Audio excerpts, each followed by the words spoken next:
ময়মনসিংহের স্বদেশী বাজার সার্বজনীন পূজা মন্দির থেকে কালী পূজার বিসর্জনে গেলাম। তার সাথে বিসর্জনে কি মজা করলাম সেই আনন্দময় মুহূর্তগুলো আজকে তোমাদের সাথে শেয়ার করব। হ্যালো সবাইকে, কি খবর সবার? এটা আমার কালী পূজার বিসর্জনের দিনের ভিডিও ছিল। আমাদের এলাকার স্বদেশী বাজার, আমি যেখানে থাকি সেখানে যে সার্বজনীন পূজা মন্দিরটা রয়েছে সেখান থেকে কালী পূজার বিসর্জনের জন্য গিয়েছিলাম। এখানে মন্দিরের সবচেয়ে বড় যে কালী মূর্তিটা রয়েছে সেটা সারা বছরই থেকে যায়, আর বাকি যে মূর্তিগুলো রয়েছে সেগুলো বিসর্জনের জন্য নিয়ে যাওয়া হবে। তো আমি এলাকায় চলে গিয়েছিলাম, সেখানে মিষ্টি বৌদি ছিল, তার সাথে আমার আরেকটা বৌদিও ছিল। তাদেরকে তো আমার আগের ব্লগগুলোতে তোমরা দেখেছই। আর এদিকে আমার হাজবেন্ডও ছিল, তার সাথে এলাকার যে বাকি ছেলেরা ছিল সবাই এই এক কালারের সেম পাঞ্জাবি পরেছিল সেদিন।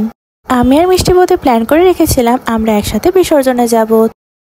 আর মিষ্টি বৌদি যেহেতু আমাদের পাশের বাসায় থাকে, মিষ্টি বৌদি আর আমি একসাথে বের হয়েছিলাম এলাকায় যাওয়ার জন্য। সেখানে গিয়ে দেখলাম এলাকার সব মেয়েরা বাচ্চারা সবাই মিলে প্রচুর নাচানাচি করছে। আমরা বেশ কিছুক্ষণ ওয়েট করছিলাম। এরপর গাড়ি চলে আসার পরে মূর্তিগুলো গাড়িতে আস্তে আস্তে তুলে নেওয়া হচ্ছিল। এদিকে এলাকার সবাই একসাথে বসেছিল, কারণ এই পূজাটার মধ্যে সবাই মিলে একসাথে হয়, এছাড়া তেমন একটা দেখা হয় না সবার সাথে। আবার এক বছরের অপেক্ষা। মা কালীর যে প্রতিমাটা বিসর্জন দেওয়া হবে সেই প্রতিমাটা বের করে নেওয়া হয়েছিল। সব মহিলারা মিলে মা কালীকে বরণ করছিল, কারণ বরণ করা ছাড়া তো প্রতিমা বিসর্জন দেওয়া যায় না। এদিকে মা কালীর মূর্তিটি বিসর্জনের আগে প্রদক্ষিণ করানো হচ্ছিল।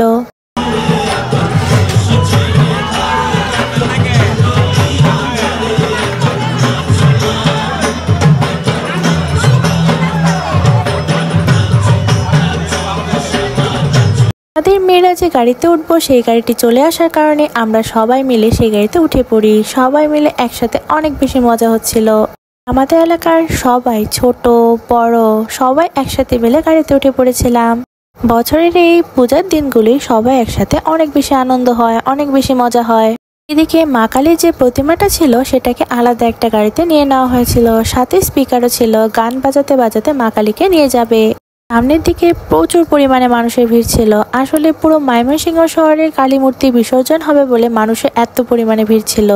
এদিকে আমাদের গাড়িটা ছাড়ার সাথে সাথে কি একটা অবস্থা, এদিকে একবার যাচ্ছি ওদিকে একবার যাচ্ছি। চলন্ত গাড়িতে আসলে ভিডিও করাটা একটু কষ্ট হয়ে যাচ্ছিল। আমরা সবাই গাড়িতে ছিলাম, আর যে মূর্তিটা বিসর্জন দেওয়া হবে সেই স্বদেশী বাজারের মূর্তিটা সামনের দিকে ছিল। এদিকে দূরের থেকে আমার হাজবেন্ডকে দেখা যাচ্ছিল, যদিও সে আমাকে দেখছিল না। আমরা মেয়েরা গাড়িতে ছিলাম আর ছেলেরা হাঁটতে হাঁটতে বিসর্জনে যাচ্ছিল। আর এখানে এছাড়াও অনেক মানুষ ছিল। আমরা সবাই মিলে গাড়িতে প্রচুর নাচানাচি করছিলাম, অনেক বেশি মজা হচ্ছিল। সবাই গানের তালে তালে প্রচুর নাচানাচি করছিল। আর অবশেষে আমাদের গাড়িটি পৌঁছে যায় কাচারি ঘাটে। ময়মনসিংহের দুর্গাপূজা হোক বা কালী পূজার সব মূর্তির বিসর্জনে এই কাচারি ঘাটে দেওয়া হয়। আমি গতবারও বিসর্জনে এসেছিলাম, তবে এত পরিমাণে মানুষ আমি দেখিনি। এবার মনে হয় মানুষের পরিমাণ অনেক বেশি ছিল, কি আর বলবো, এত পরিমাণে মানুষ আমি আগে কখনো দেখিনি। এখানে মূর্তি বিসর্জন দেওয়ার জন্য তো মানুষ আসছে, তার সাথে বিসর্জন ছাড়াও সবাই আসছে মূর্তি বিসর্জন দেখার জন্য। সবাই এখানে বিসর্জন দেখছিল। আমরা সবাই তো গাড়িতেই ছিলাম, আমাদের এত পরিমাণে ভিড়ের মধ্যে গাড়ি থেকে নামতে দেওয়া হয়নি। আর ছেলেরা যারা ছিল তারা প্রতিমাটা নিয়ে নদীতে বিসর্জন দিয়ে আসে।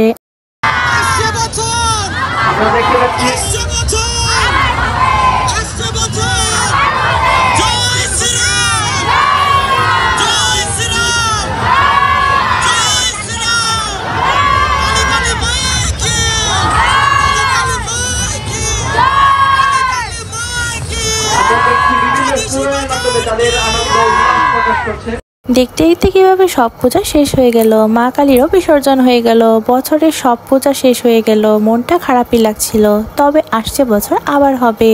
আমরা সবাই আনন্দের সাথে মা কালীকে বিদায় জানিয়ে দিলাম। এখন শুধু এই ছবিগুলোই গ্যালারিতে স্মৃতি হয়ে রয়ে গেল। আবার এক বছরের অপেক্ষা, তবে আসছে বছর আবার হবে। জয় মা কালীর জয়। আমার আজকের ভিডিওটি এই পর্যন্তই। ভালো লাগলে অবশ্যই একটি লাইক করে দিবা সবাই। টাটা সবাইকে।